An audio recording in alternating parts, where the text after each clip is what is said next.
अस्सलाम वालेकुम स्टूडेंट्स। ये कंपनी अकाउंट्स पे प्री रिकॉर्डेड लेक्चर है क्योंकि इशू ये कि कंपनी अकाउंटिंग की थ्योरी बहुत है और थोड़ा इस वक्त टाइम फैक्टर है, तो इसलिए थ्योरी का प्री रिकॉर्डेड लेक्चर मैं बना रहा हूँ। इसको अगर आप लोग वॉच कर लेंगे तो आप लोग को थ्योरी समझ आ जाएगी कंपनी अकाउंटिंग की काफ़ी सारी। तो फिर हम क्लासेस में ना क्वेश्चन से स्टार्ट कर सकते हैं, तो क्लासेस में समझ लें डायरेक्ट कैलकुलेशन से स्टार्ट करेंगे और कोई आप लोग की क्यूरीज होंगी तो ऑब्वियसली उसको मैं आंसर करूँगा, कोई मसला नहीं है। तो उसमें भी कंपनी रेलिवेंट नहीं है, आप सिर्फ इतना पहले ये सब अंडरस्टैंड कर ले लिमिटेड कंपनी क्या होती है।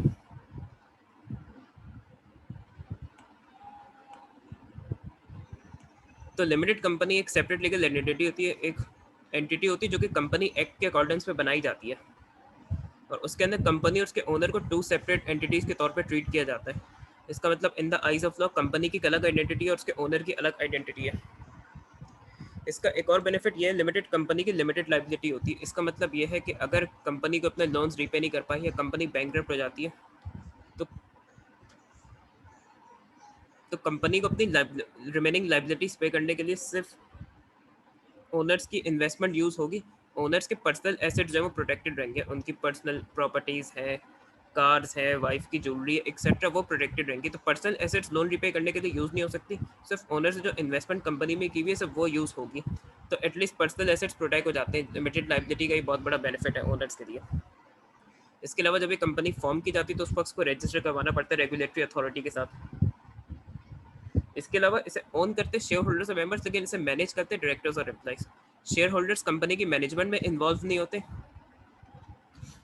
बल्कि डायरेक्टर्स और एम्प्लॉइज अपॉइंट हायर किए जाते, वो रन करते हैं कंपनी को। तो ये कंपनी की डेफिनेशन है जिसमें इंपॉर्टेंट कॉन्सेप्ट्स कंपनी के हाईलाइट हो रहे हैं।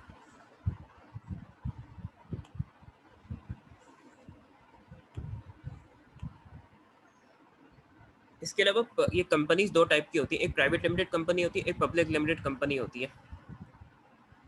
अब प्राइवेट लिमिटेड कंपनी अपने शेयर स्टॉक एक्सचेंज में पब्लिक को नहीं बेच सकती। इनके शेयर जो है वो सिर्फ फैमिली, क्लोज फैमिली मेंबर्स है, फ्रेंड्स है, रिलेटिव्स है, वही ओन करते हैं और ओनर्स ऑब्वियसली ओन करते हैं। ये पब्लिक को शेयर अपने बेच नहीं सकते स्टॉक एक्सचेंज में, उससे एडिशनल फाइनेंस रेज नहीं कर सकते।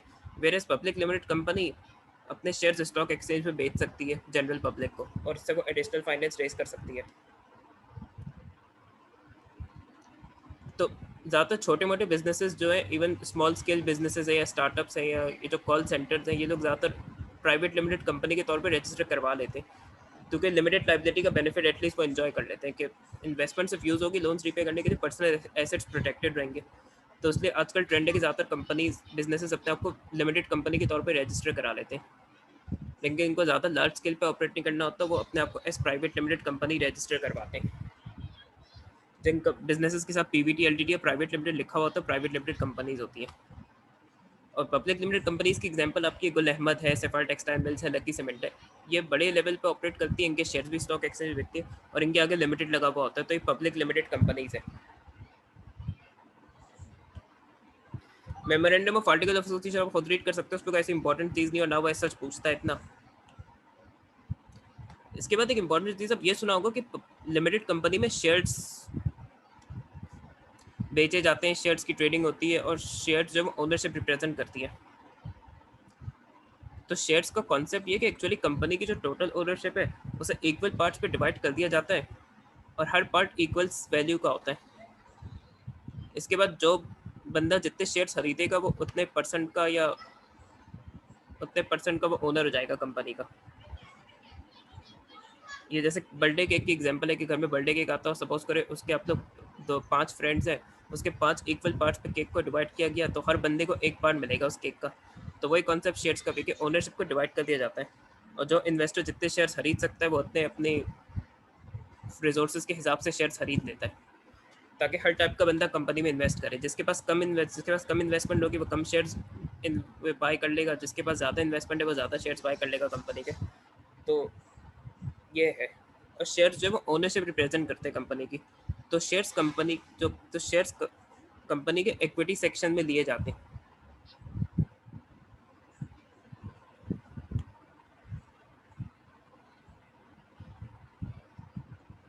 क्योंकि शेयर्स ओनरशिप रिप्रेजेंट करते हैं, इनको रीपे नहीं करना पड़ता। तो स्टेटमेंट ऑफ फाइनेंशियल पोजीशन में जो इक्विटी का सेक्शन होता है उस वहाँ शेयर्स आएंगे कंपनी के। इसके बाद अनदर इम्पॉर्टेंट थिंग डिबेंचर्स है।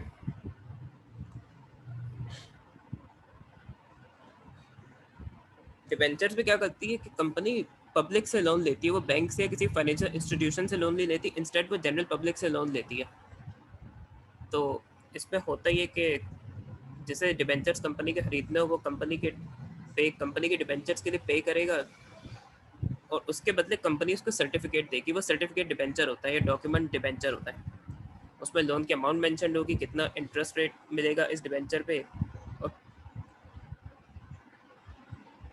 ड्यू डेट की जिसपे डिबेंचर होल्डर को उसकी अमाउंट वापस मिल जाएगी, क्योंकि ये डिबेंचर्स लोन है तो कंपनी को किसी फिक्स डेट में रीपे करना होता है अमाउंट। और जनरल पब्लिक ने लोन दिया तो उनको हर साल या हर महीने इंटरेस्ट भी देना होगा इसमें।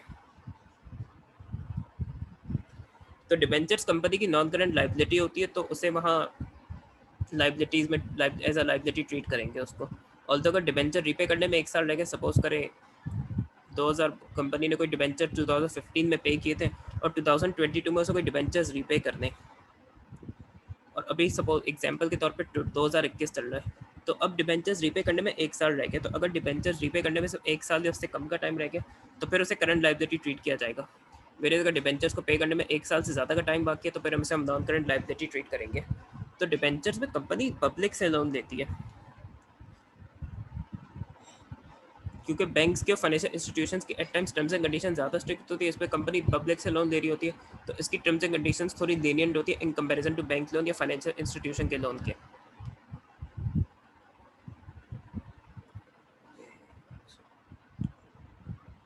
डिबेंचर के पाकिस्तान में एग्जांपल देता हूँ, एंग्रो रुपया सर्टिफिकेट।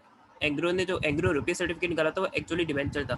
उसमें पब्लिक अगर इन्वेस्ट कर रही थी रुपया सर्टिफिकेट्स पर, तो वो एक तरह से उसके एंग्रो के डिबेंचर्स खरीद रही थी, और उसके बदले एंग्रो ने हर मंथ पे या हर ईयर पे एक फिक्स रेट ऑफ इंटरेस्ट दे रहा था, जैसे यहाँ प्रॉफिट एंड लॉस कहते हैं पाकिस्तान में, इंटरेस्ट नहीं कहते। लेकिन एंग्रो रुपया सर्टिफिकेट ही इतना सक्सेसफुल हुआ नहीं, तो वो एंग्रो ने बंद ही कर दिया, क्योंकि पाकिस्तान में क्योंकि ऐसे लोग फिक्स इंटरेस्ट वाली इन्वेस्टमेंट्स प्रेफर नहीं करते।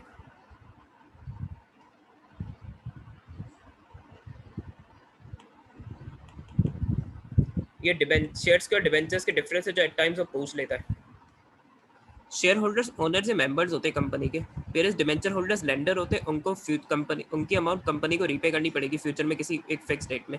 वेयर शेयर्स के लिए कंपनी को कोई रीपे नहीं करना पड़ता, क्योंकि ये जो शेयर खरीदते हैं कंपनी के वो ओनर्स बन जाते हैं कंपनी के। शेयर्स कंपनी के इक्विटी सेक्शन में आएंगे स्टेटमेंट ऑफ फाइनेंशियल पोजीशन में, where debentures statement of financial position में नॉन करंट लाइबिलिटी या करंट लाइबिलिटी के तौर पे शो किए जाएंगे। ऑर्डर ऑफ लिक्विडेशन वाला पॉइंट छोड़ दे, क्योंकि ये मैं ऑर्डर ऑफ लिक्विडेशन आगे पढ़ाऊंगा तो ये पॉइंट आपको वहाँ क्लियर हो जाएगा। उसके बाद फिर आप लोग इस पॉइंट को भी यूज़ कर सकते हैं। अच्छा, शेयर्स पे डिविडेंड दिया जाता है। अभी आगे मैं डिस्कस करूंगा कि डिविडेंड होता क्या है। तो डिविडेंड अभी आप लोग सिंपल टर्म्स में ये समझ लें कि प्रॉफिट में से कुछ पार्ट शेयर होल्डर्स को डिविडेंड के तौर पे दे दिया जाता है। तो डिविडेंड तभी पे करना पड़ेगा कंपनी को अगर प्रॉफिट हुआ है, और वो भी कंपनी का प्रेफर करे तो डिविडेंड पे करना कंपलसरी नहीं है, ऑप्शनल है पे करना, और वो भी तभी पे करना होता है अगर कंपनी को प्रॉफिट हो। वेयर एज डिबेंचर्स पे इंटरेस्ट है वो लॉस के केस पे भी पे करना पड़ेगा। फिर एक बात है, dividends are an appropriation of profit. Dividends जो है वो प्रॉफिट की डिस्ट्रीब्यूशन होती है ओनर्स के बीच में, वो एक्सपेंस नहीं है। Whereas interest is an expense of the business. और आगे भी डिविडेंड डिस्कस करूंगा तो आपको और क्लियर हो जाएगा कि डिविडेंड एप्रोप्रिएशन ऑफ प्रॉफिट क्यों है।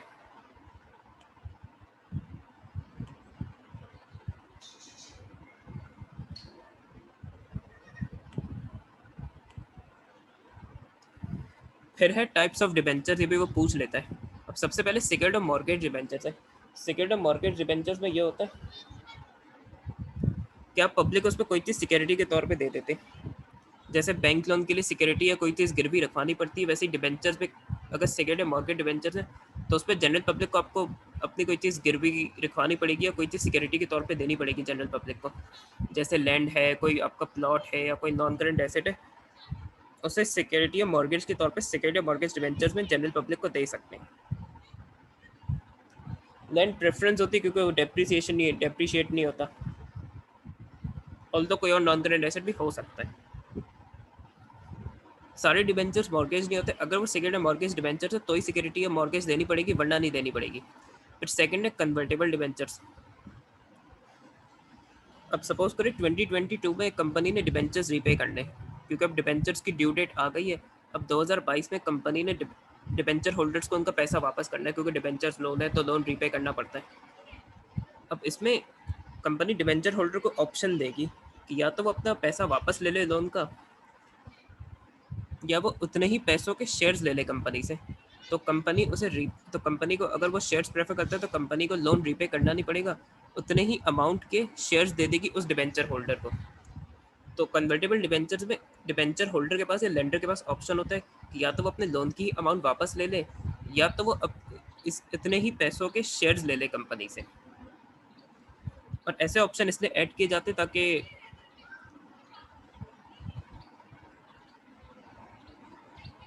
ऐसे डिबेंचर्स को डिबेंचर होल्डर खरीदना प्रेफर करे। जैसे पता है ऐसे डिबेंचर जिसमें एक्स्ट्रा ऑप्शंस तरह के दिए जा रहे हैं, तो ऑब्वियसली एक डिबेंचर होल्डर ऐसे डिबेंचर को खरीदना प्रेफर करेगा in comparison to a debenture जिसमें ऐसा कोई ऐसा ऑप्शन नहीं है।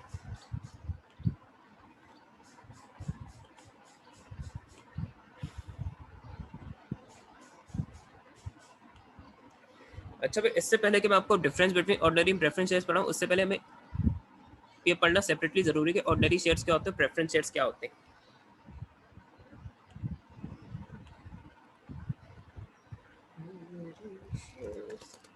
तो ये है आपके ऑर्डिनरी शेयर्स।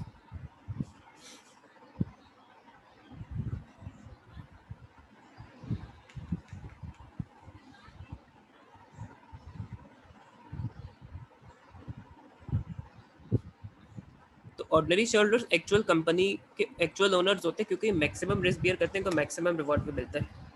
मैक्सिमम रिस्क इसका इसलिए है कि इनको सिर्फ डिविडेंड तभी मिलेगा अगर कंपनी को प्रॉफिट हुआ।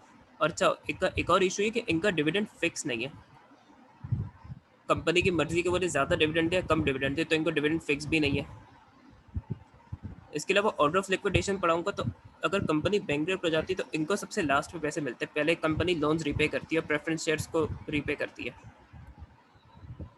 इसके अलावा अब सपोज करें आपने किसी कंपनी का शेयर 50 रुपीज़ पे खरीदा, अब एक महीने बाद उसकी प्राइस जो है वो $20 रह गई।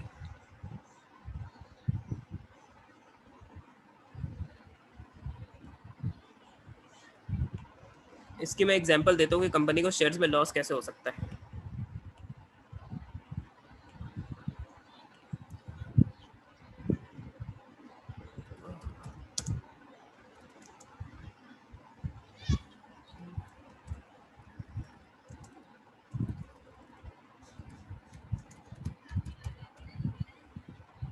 अभी मैंने 50 शेयर्स खरीदे तो ये 5000 रुपीज़ का खर्चा हो गया। सही है।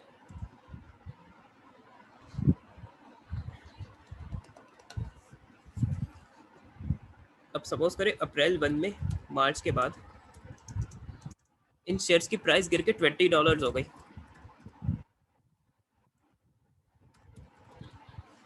तो आपने 50 शेयर्स खरीद तो 100 शेयर्स आपने 50 रुपीज़ के खरीदे थे, तो आपको टोटल एक्सपेंडिचर 5000 का पड़ा। अब उनकी शेयर प्राइस गिर गई for some reason stock exchange में, तो अब एक शेयर सिर्फ 20 रुपीज़ का बिक रहा है। तो आपके 100 शेयर्स हैं, तो आपने इन्वेस्ट की ₹5000, और अगर आप इस शेयर्स को स्टॉक एक्सचेंज में सेल करते तो आपको सिर्फ ₹2000 मिलेंगे।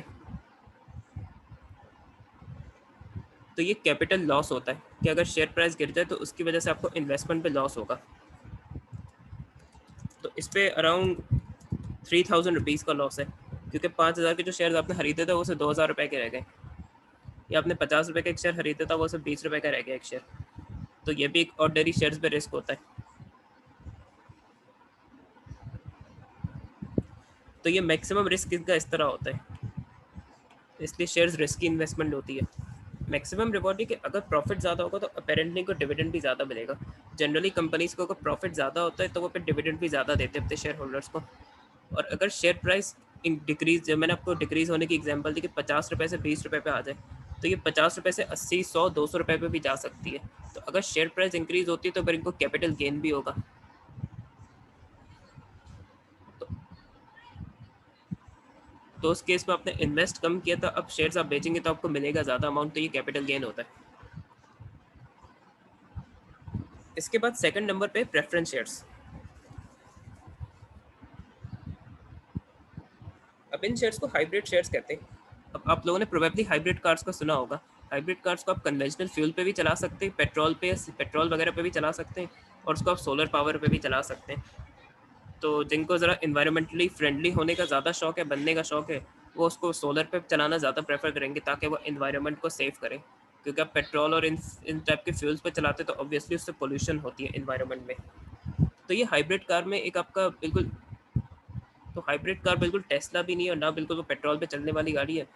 तो वो कॉम्बिनेशन है दोनों का, कि उसमें एक कन्वेंशनल कार का भी फीचर है कि पेट्रोल पे भी चल सकती है, और टेस्ला जैसी कार का भी फीचर है कि वो उसमें इलेक्ट्रिक पे या सोलर पावर पे चल सकती है। इसलिए इनको हाइब्रिड शेयर्स कहा जाता है। उसकी वजह ये कि इस पे कुछ फीचर्स ऑर्डिनरी शेयर्स के, कुछ डिबेंचर्स के।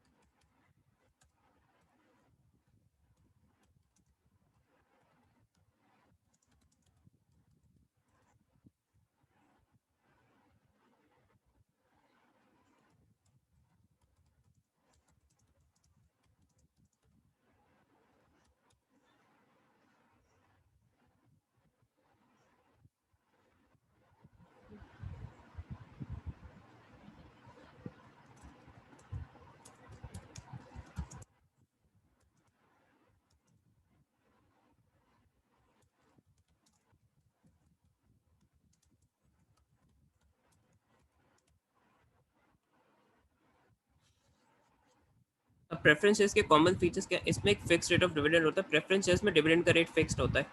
तो ये सिमिलर है डिबेंच तो ये फीचर डिबेंचर से सिमिलर है, क्योंकि डिबेंचर्स में फिक्स रेट ऑफ इंटरेस्ट होता है। ऑर्डिनरी शेयर्स का कॉमन फीचर ये कि इनको भी डिविडेंड तभी मिलेगा अगर कंपनी को प्रॉफिट होगा। यही सेम केस ऑर्डिनरी शेयर्स का भी है कि डिविडेंड तभी मिलेगा अगर कंपनी को प्रॉफिट हो। Debenture holders annual general meeting में वोट नहीं कर सकते। इसी तरह प्रेफरेंस शेयर होल्डर्स भी एनुअल जनरल मीटिंग में वोट नहीं कर सकते।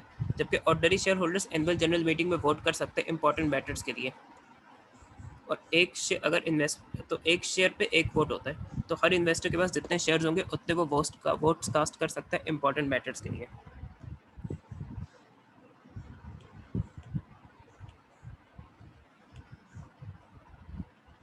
अभी differences ordinary shares and preference shares पूछ लेता है।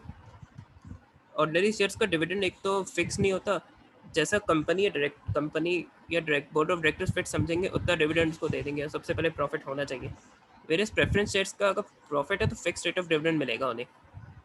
Ordinary share holders annual general meeting में पार्ट ले सकते हैं और इंपॉर्टेंट मैटर्स के लिए वोट करते हैं।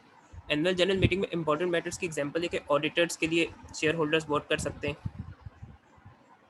इसके अलावा डिविडेंड्स के लिए भी वोटिंग होती है।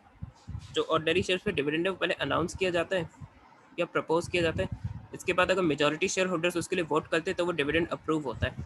तो उस पर भी शेयर होल्डर्स वोट कर सकते हैं। इसके अलावा डायरेक्टर्स की और सीईओज एक्सेट्रा की सैलरी इंक्रीज करनी या नहीं करनी, उस पर भी शेयर होल्डर्स वोट कर सकते हैं।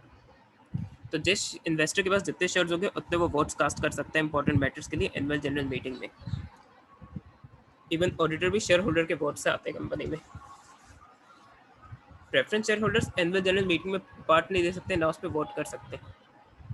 इसके अलावा कंपनी का बैंक होगी तो ऑर्डिनरी शेयर्स को सबसे लास्ट में पे किया जाएगा। प्रेफरेंस शेयर होल्डर्स का हिसाब ये कि उन्हें डिवेंचर होल्डर्स या लेंडर्स के बाद पे किया जाएगा, लेकिन ऑर्डिनरी शेयर होल्डर से पहले पे कर दिया जाएगा। तो सेकंड नंबर पे अगर कंपनी बैंक हो गई तो फिर वो प्रेफरेंस शेयर होल्डर्स के पैसे वापस करती है।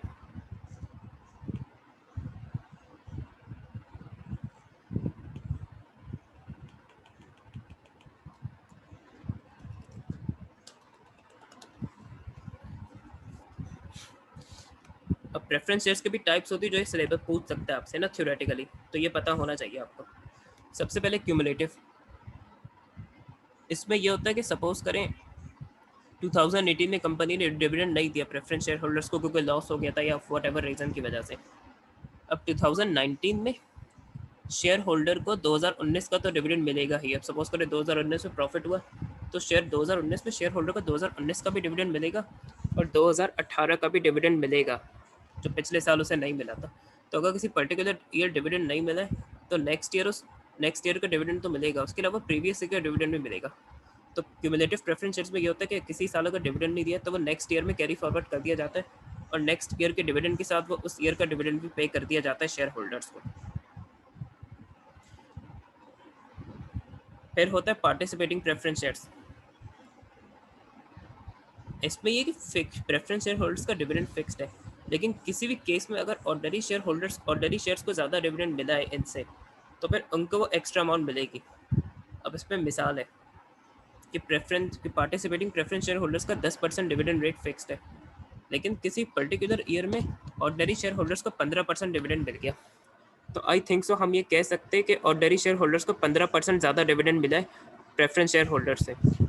तो जब साल में भी ये होगा तो उस साल शेयर और इन पार्टिसिपेटिंग प्रेफरेंस शेयर होल्डर्स को भी 5% एक्स्ट्रा डिविडेंड दे दिया जाएगा, वरना उनको अपना फिक्स रेट ऑफ डिविडेंड नहीं मिलेगा। अगर ऑर्डिनरी शेयर होल्डर्स का डिविडेंड सपोज करें 8% या 10% या 5% होता, तो फिर प्रेफरेंस शेयर होल्डर्स को कुछ एक्स्ट्रा नहीं मिलता, क्योंकि उन पर्टिकुलर सर्कमस्टेंसेज में ऑर्डिनरी शेयर होल्डर्स का dividend participating preference share holders के डिविडेंड रेट से कम है।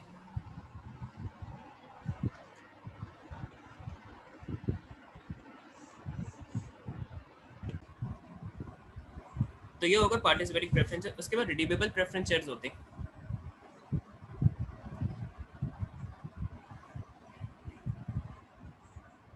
इन शेयर्स में ये होता है कि इन शेयर होल्डर से ना कंपनी कभी भी शेयर वापस ले सकती है। किसी भी टाइम कंपनी शेयर होल्डर से कह सकती है कि आपने शेयर वापस कर दिया, और जब कंपनी शेयर वापस लेगी शेयर होल्डर से, तो उनको उनकी इन्वेस्टमेंट के पैसे वापस कर देगी।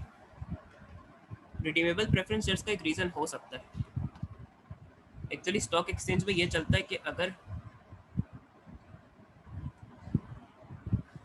इकोनॉमिक्स तो आप लोग पढ़ रहे होंगे, तो अगर शेयर्स की डिमांड इंक्रीज हो जाती है ना स्टॉक एक्सचेंज में, तो शेयर प्राइस इंक्रीज हो जाती है।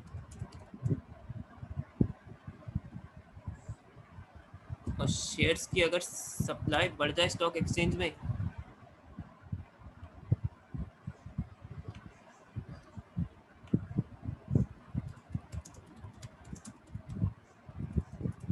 तो शेयर प्राइस डिक्रीज हो जाती है।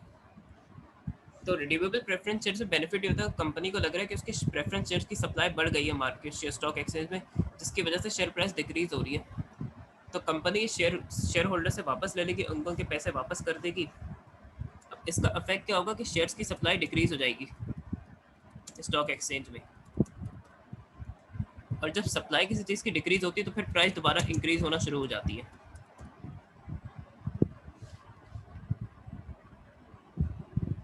जैसे किसी टाइम में आपको पाकिस्तान में याद होगा कि टमाटोज की टमाटर की शॉर्टेज हो गई थी।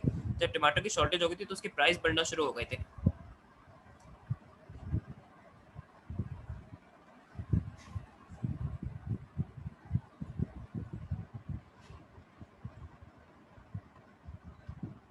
तो ये होता है आपके रिडीमेबल प्रेफरेंस शेयर्स। इसका रीज़न होता है इशू होने का, ऑल्दो रीज़न पूछता नहीं, मैंने बता दिया आपको, आप लोगों को।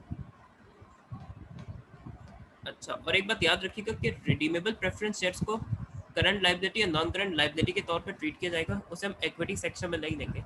अगर शेयर्स के साथ रिडीमेबल प्रेफरेंस शेयर्स लिखा हुआ है तो वो लाइबिलिटी के तौर पर ट्रीट किए जाएंगे, बाकी सारे शेयर्स इक्विटी में ही आते हैं। फिर एक और इम्पॉर्टेंट चीज़ है ऑर्डर ऑफ पेमेंट और लिक्विडेशन। अगर कंपनी बैंक लिक्विडेट हो जाती है तो जाहिर सी बात है उसे कर्जदारों को इन्वेस्टर्स का पैसा तो वापस करना है, तो वो इसे और कंपनी को ये ऑर्डर फॉलो करना होता है। सबसे पहले तो लेंडर्स का बैंक लोन्स हैं, डिबेंचर्स हैं, इनकी अमाउंट कंपनी वापस करेगी। सेकंड नंबर पे कंपनी प्रेफरेंस शेयर होल्डर्स को पैसा वापस करेगी। उसके बाद अगर कुछ बच गया तो कंपनी ऑर्डनरी शेयर होल्डर्स को उनका पैसा वापस करेगी। तो अब इससे आपको समझ आ गया कि ऑर्डिनरी शेयर्स का मैक्सिमम रिस्क क्यों होता है। वो इस रीज़न की वजह से भी होता है कि एक तो उनको कंपनी का बैंक हो जाती है तो उनको की इन्वेस्टमेंट सबसे लास्ट में मिलेगी, और सारी इन्वेस्टमेंट वापस मिलने की गारंटी भी नहीं है। अगर कंपनी के पास पैसे कम बचे तो ऑर्डिनरी शेयर होल्डर्स को पैसे कम मिलेंगे in case of bank.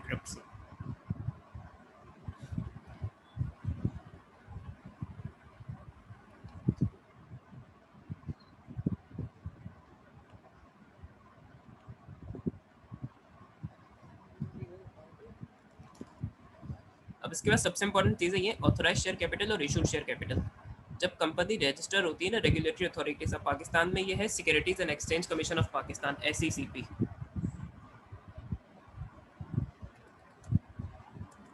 Pakistan में लिमिटेड कंपनीज के लिए रेगुलेटरी अथॉरिटी एससीसीपी, जब कंपनी एससीसीपी के साथ रजिस्टर करती है तो वो शेयर्स की एक लिमिट देती है कि कंपनी को कि आप इससे ज़्यादा शेयर्स बेच नहीं सकते।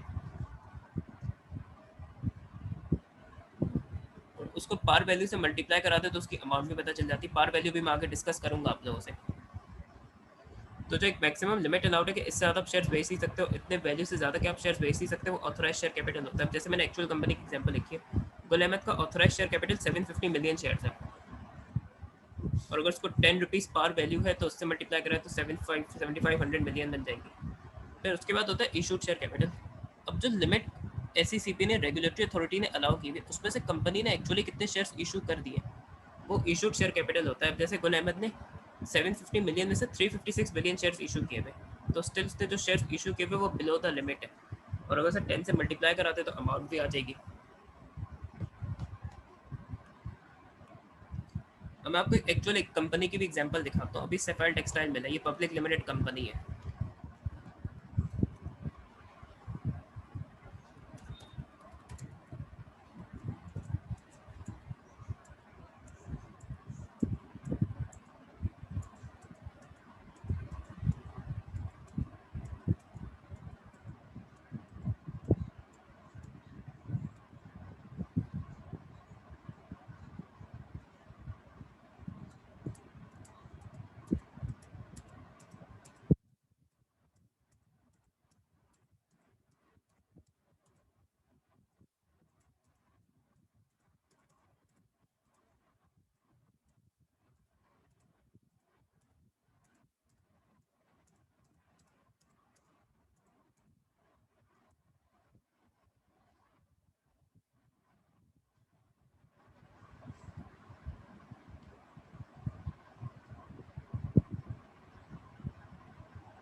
अब ऑथोराइज शेयर कैपिटल ने वहाँ लिखे हुए सेफायर टेक्सटाइल मिल के फाइनेंशियल स्टेटमेंट्स में।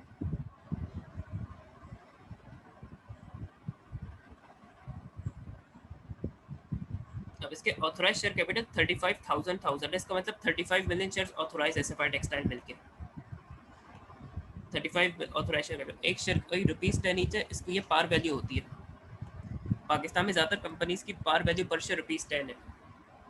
अब इसमें से शेयर्स कितने इशू किए वो मैं आपको यहाँ नोट में दिखाता हूँ।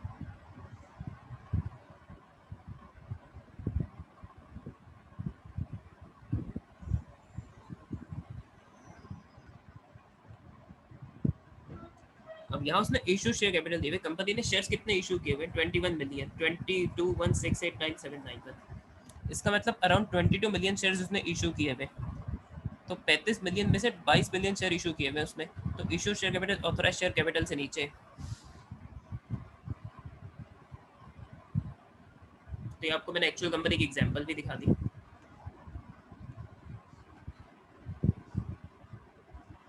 इसके अलावा रिवॉर्ड और रिटर्न्स होते हैं। डिबेंचर्स का फिक्स रेट ऑफ इंटरेस्ट होता है, प्रेफरेंस शेयर्स का fix rate of revenue, ordinary share holders के मल्टीपल रिवॉर्ड्स होते हैं, मैक्सिमम रिस्क मैक्सिमम रिवॉर्ड। उनका डिविडेंड भी होता है, उनका बोनस इशू होता है, उनका राइट्स इशू होता है, उनका कैपिटल गेन होता है।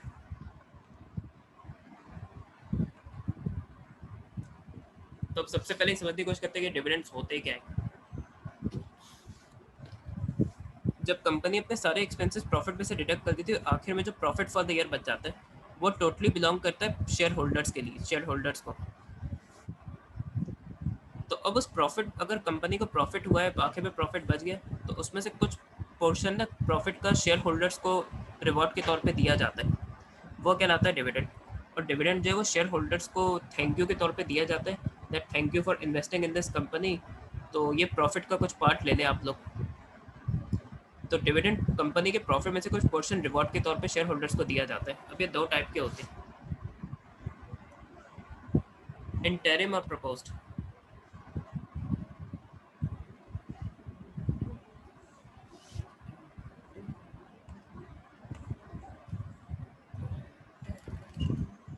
अब इंटरिम डिविडेंड्स में ये होता है कि वो डिविडेंड जो कंपनी के ड्यूरिंग द ईयर डिक्लेयर भी कर दिया गया, पे भी कर दिया गया, वो इंटरिम डिविडेंड कहलाता है। अब सपोज करें कि कंपनी का ईयर 31 दिसंबर को एंड होता है, लेकिन उसने एक डिविडेंड जुलाई को डिक्लेयर कर दिया। अभी डिटेल में जाने का टाइम नहीं, डिविडेंड जब डिक्लेयर होता है तो उसको पे होने में अराउंड 2 महीने लगते हैं, जो प्रोसेस है डिविडेंड का पूरा, तो शेयर होल्डर्स के अराउंड 2 महीने में जाके उनके अकाउंट में पैसे आ जाते हैं डिविडेंड के। तो during the year he dividend declare हुआ, पे भी हो गया, इंटरिम डिविडेंड कहलाएगा। अब प्रपोज डिविडेंड्स क्या होते हैं? ऐसे डिविडेंड जो ईयर एंड में डिक्लेयर किए गए। अब अगर ईयर एंड में डिविडेंड डिक्लेयर किया गया तो मैंने भी आपको बताया कि अराउंड 2 महीने लगते हैं शेयर होल्डर्स को डिविडेंड मिलने में। तो अगर कोई डिविडेंड बिल्कुल मैंने ईयर एंड में डिक्लेयर किया, तो ऑब्वियसली 2 महीने बाद जब वो पे होगा तो वो नेक्स्ट ईयर में जाके पे होगा, वो करंट ईयर में तो पे नहीं हो पाएगा। तो ऐसे डिविडेंड प्रपोज डिविडेंड कहलाते हैं।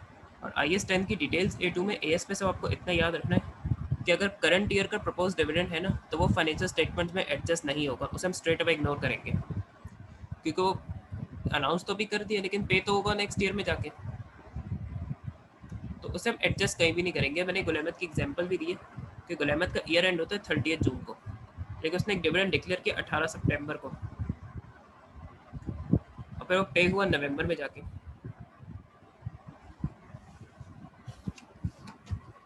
तो करंट ईयर के लिए डिविडेंड ईयर एंड में डिक्लेयर किया और फिर वो पे हो रहा है नेक्स्ट ईयर जाके, तो वो प्रपोज डिविडेंड है, वो करंट फाइनेंशियल स्टेटमेंट्स में एडजस्ट नहीं होंगे।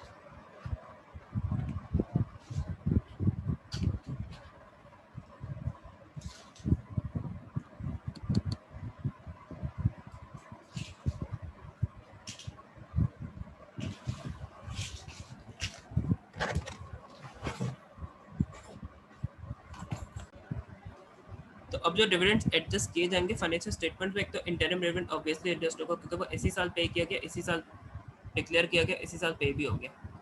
अच्छा, अब प्रपोज डिविडेंड पिछले साल का हम एडजस्ट करेंगे। अब सपोज करें 2021 के फाइनेंशियल स्टेटमेंट्स हम बना रहे हैं, तो उसमें 2021 का इंटरिम डिविडेंड एडजस्ट होगा, और 2020 के जो एंड में डिविडेंड डिक्लेयर किया गया होगा, जिसको पे करते करते 2021 लग गई होगी, तो वो 2020 का प्रपोज डिविडेंड 2021 के फाइनेंशियल स्टेटमेंट में एडजस्ट करेंगे, और 2020 का इंटरिम 2021 का इंटरिम डिविडेंड हम एडजस्ट करेंगे 2021 के फाइनेंशियल स्टेटमेंट्स में।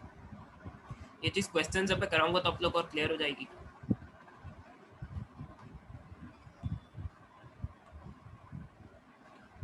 इसके बाद फिर एक और इम्पॉर्टेंट चीज़ है बोनस इशू और राइट्स इशू। बोनस इशू में ये होता है कि एग्जिस्टिंग शेयर होल्डर्स को शेयर्स हम फ्री में दे देते हैं,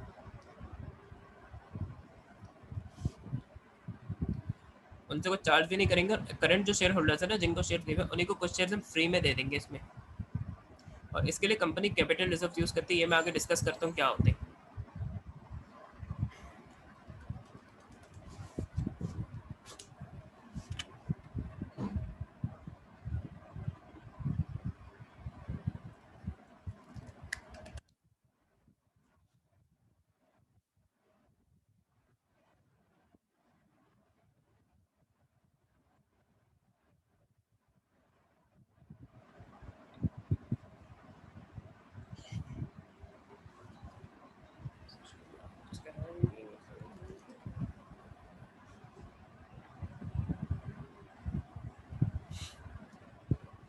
अच्छा, इसके बोनस इशू इसलिए दिया जाता है, कंपनी के पास अगर डिविडेंड पे करने के लिए कैश नहीं है, तो डिविडेंड तो वो दे नहीं सकती, तो वक्ती फ्री के बोनस शेयर दे सकती है, तो उससे शेयर होल्डर की मोटिवेशन रहती है, तो वो फिर अपने शेयर्स बेचता नहीं स्टॉक एक्सचेंज में जाके।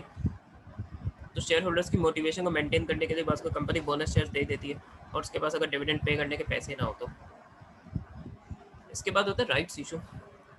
अब राइट्स इशू में भी एग्जिस्टिंग शेयर होल्डर्स को ही पे किया जाता है, ये शेयर दिए जाते हैं, लेकिन फ्री में नहीं दिए जाते। अब करंट शेयर होल्डर्स को भी अगर राइट्स इशू के शेयर चाहिए तो उसके लिए कुछ पे करना पड़ेगा, लेकिन इसकी जो प्राइस है वो स्टॉक एक्सचेंज में जो शेयर प्राइस चल रही है उससे कम होगी, जो मार्केट प्राइस स्टॉक एक्सचेंज में चल रही है उससे कम रेट पे एग्जिस्टिंग शेयर होल्डर्स को राइट शेयर्स इशू किए जाएंगे।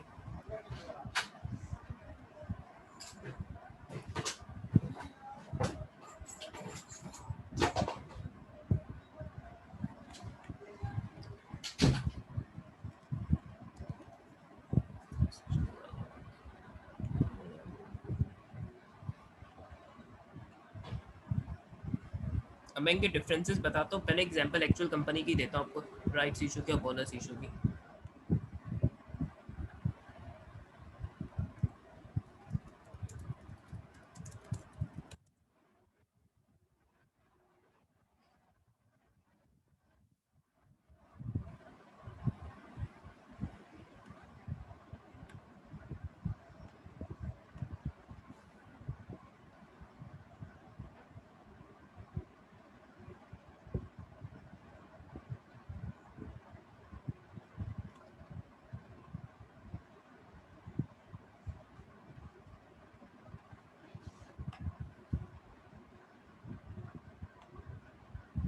देखिए ये 2020 की इसकी एनुअल रिपोर्ट है, और 2020 का मतलब है कि 2020 की जून में इसका ईयर एंड होता है, तो ये जून 2020 की एनुअल रिपोर्ट है। अब उसमें कंपनी ने राइट्स इशू किए, राइट शेयर्स इशू किए थे।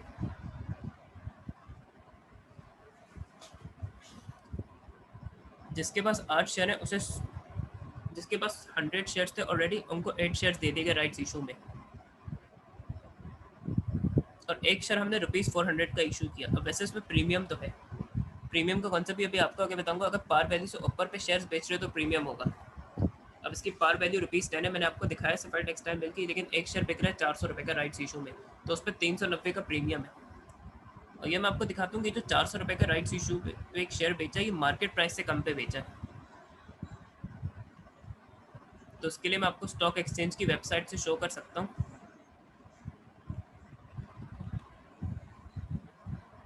कि जून 2020 में जो शेयर प्राइस चल रही थी ना, उससे कम पे राइट्स इशू में शेयर बेचा गया।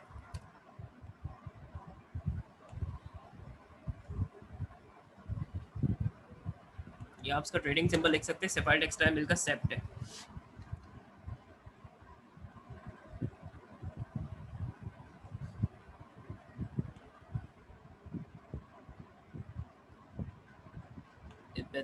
सॉरी, हिस्टोरिकल डेटा में जाना था। हिस्टोरिकल डेटा में आप ये डेट सेलेक्ट कर सकते हैं, तो उसमें मैं सेलेक्ट करूंगा जून 2020। जून का चाहे तो एंड ले दें, इसमें कंपनी का नाम लिखें सेप्ट,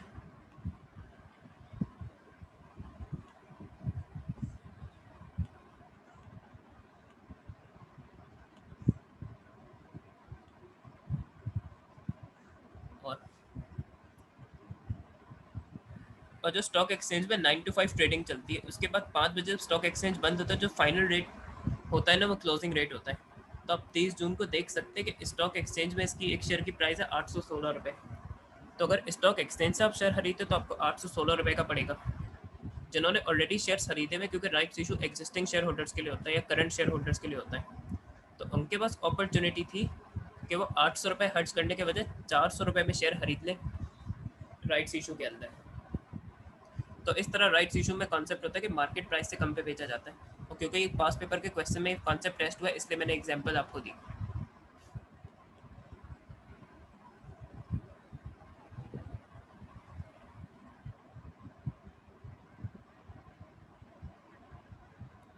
बोनस इशू की भी मैं एग्जांपल दिखाता हूँ आप लोगों को।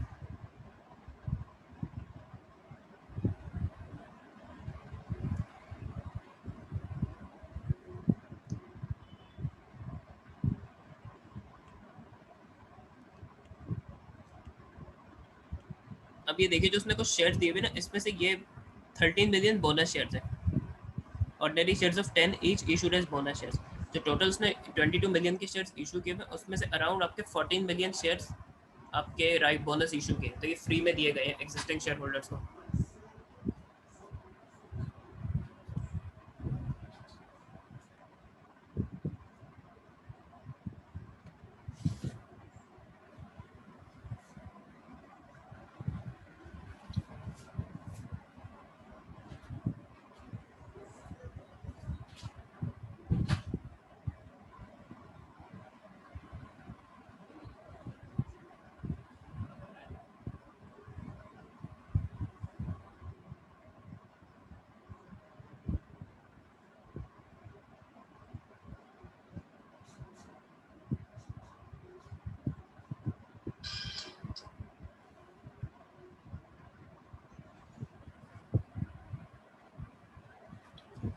फिर ये बोनस इशू राइट्स इशू के डिफरेंसेस पूछ लेता है।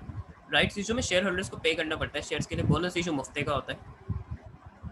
कि आपको कैलकुलेशन से क्वेश्चन समझ आएगा कि कंपनी के नेट एसेट्स या इक्विटी इंक्रीज होती है राइट्स इशू से, बोनस इशू से इक्विटी या नेट एसेट्स इंक्रीज नहीं होते। Net assets is another word for equity. अच्छा, राइट्स इशू में इन्वेस्टर की मर्जी है कि वही शेयर खरीदे या ना खरीदे। बोनस शेयर पे फ्री के शेयर्स मिल रहे तो सारे शेयर्स एक्सेप्ट करने पड़ते हैं। इसके अलावा राइट्स इशू में हो सकता है कि अगर एक पर्टिकुलर करंट इन्वेस्टर अगर राइट्स करंट शेयर होल्डर अगर राइट्स इशू में इंटरेस्टेड नहीं है, तो वो किसी दूसरे शेयर होल्डर को अपना राइट बेच सकता है, वो फिर राइट्स इशू के शेयर खरीद सकता है दूसरा इन्वेस्टर। बोनस इशू में ये कर सकते हैं कि जो मुझे फ्री में शेयर्स बने उनको मैं पैसों के लिए ले जाके स्टॉक एक्सचेंज में बेच दूँ, तो मुझे तो 100% कैपिटल गेन हो जाएगा। फिर ये कुछ वैल्यूज है जिसपे शेयर्स ऑफर किए जाते हैं।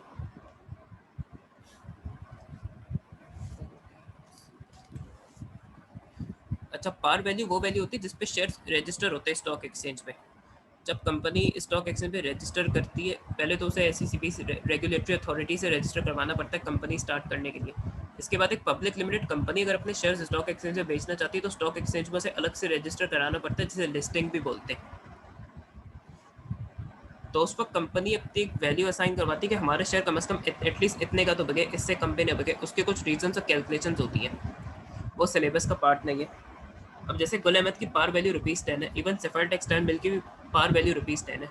तो ये कंपनी चाहती है कि एटलीस्ट हमारा शेयर ₹10 का बिके। अब ऑब्वियसली डिमांड एंड सप्लाई की वजह से प्राइस ऊपर भी जाएगी, डिक्रीज भी होगी, लेकिन पार वैल्यू से बिलो कभी शेयर प्राइस दी जाएगी। फिर मार्केट वैल्यू वो होती है वो शेयर, वो प्राइस जिसमें स्टॉक एक्सचेंज में शेयर अवेलेबल है। जैसे 2020 में सफायर टेक्सटाइल मिल का शेयर ₹816 का अवेलेबल था स्टॉक एक्सचेंज पे, और पार वैल्यू ₹10 ही है। इशू वैल्यू पर्टिकुलर ट्रांजेक्शन में अगर शेयर इस वैल्यू पे इशू किए जा रहे हैं, अब जैसे राइट्स इशू के शेयर ₹400 पे इशू किए जा रहे थे, तो वो इशू वैल्यू होगी।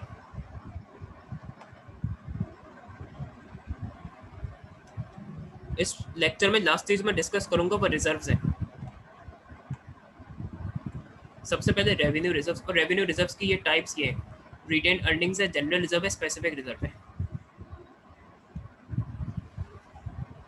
अब रेवेन्यू रिजर्व्स में ये होता है कि कंपनी अपने प्रॉफिट से क्रिएट करती है। जब कंपनी को ट्रेडिंग से प्रॉफिट होगा, उस प्रॉफिट से कंपनी रिजर्व्स क्रिएट करेगी। तो प्रॉफिट से जो रिजर्व्स क्रिएट किए जाते हैं कंपनी फ्यूचर पर्पसेस के लिए क्रिएट करती है, वो रेवेन्यू रिजर्व कहलाती है। सबसे पहला तो रिटेन अर्निंग्स है, कंपनी अपने प्रॉफिट में से डिविडेंड वगैरह दे देगी और रिजर्व्स क्रिएट कर देगी, उसके बाद जो प्रॉफिट बचेगा वो रिटेन अर्निंग्स कहलाएगा। कंपनी को जब जनरल रिजर्व भी क्रिएट कर सकती है, उसको कोई पर्पस नहीं होता, वो बस इमरजेंसी के लिए क्रिएट कर लेते हैं। जैसे हम लोग सेविंग्स कर रहे होते हैं कि अगर कभी कोई इमरजेंसी आ जाए तो उस पर वो सेविंग्स खर्च कर ले।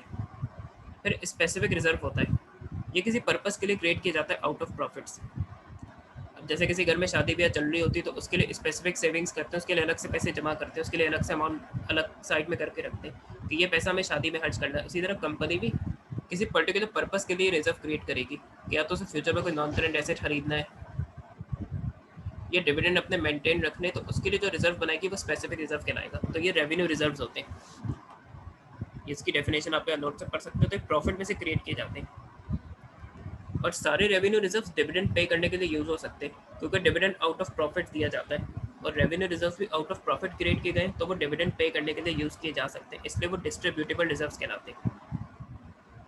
उसके बाद सेकंड चीज़ है कैपिटल रिजर्व्स। उसकी कैटेगरीज ये शेयर कैपिटल और शेयर प्रीमियम और रिवैल्यूएशन रिजर्व।